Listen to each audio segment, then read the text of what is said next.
how back to the other question, I guess, was you had mentioned earlier that maybe every 3 to 4 years, and I think it was funny because I talked to one of your techs at one point, and I was like, just the idea, because I really like air quality, and it's something that we'll talk about. Well, we'll talk about it now. People talk so much about water quality, right? We have reverse osmosis, we have purified water, and in general, even our tap water outside of Flint, Michigan, United States in general, but Minnesota in particular has very good water.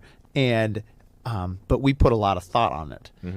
Even when I'm designing a home, one of my questions that's on my question list when I talk to people is like, are you interested in reverse osmosis? Sometimes they know about it, sometimes they don't, those kinds of things.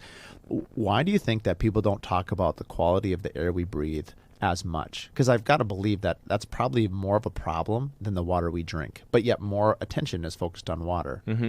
Yeah, I think it comes back to, which is kind of one reason why I'd say a lot of people maybe do or don't use a certain service, because I think a lot of people just don't know what they don't know. Like, we've received 5-star reviews from people that said for the first night that they lived in their home, they slept all the way through the night. Like, they didn't even wake up.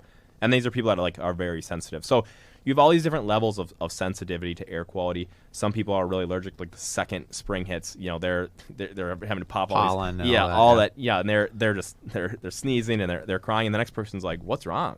So you have all these different levels of sensitivity. But I think as a whole, as an average consumer, people are spending more time indoors, and I know Minnesota is a very active state, but people are spending more and more time indoors, and I think people just don't realize how important it is. We've showed up to people's homes just to clean the air ducts, and their furnace filter has been in place for 5 years. Oh man! And I'm like, how's your furnace still running? I mean, that's like, kudos to that furnace. Right. Like, you're the MVP here. But they don't even realize. So we clean the air ducts, we put in a new filter for them, and they're like, wow, yeah, this is a game changer. Like, I can literally feel the difference. So you don't even know. It's kind of like if you never work out, and then all of a sudden you start working out, and like 2 weeks in, you're like, wow, I just feel so much better. I didn't even know how much better I feel after that person was sore for the first 10 days. Yeah, exactly. So I think it's just a matter of what people aren't aware of what they. But fortunately, a lot of homes that are older, there's enough like airflow, like air seeps in and things like that. Because now, like with air exchangers and how tightly sealed homes are, they're so efficient that we literally have to have machines in the house, the air exchanger, HRV, ERV. You literally have to have a machine in the home to just bring fresh air in, and that'll get clogged. That's like one of the most neglected things. Like, I've had someone say that if they were going to kill someone, they would hide it in an air exchanger because literally no one cleans them, which I'm like, that's crazy that's where your mindset goes on that, right. But kudos to you.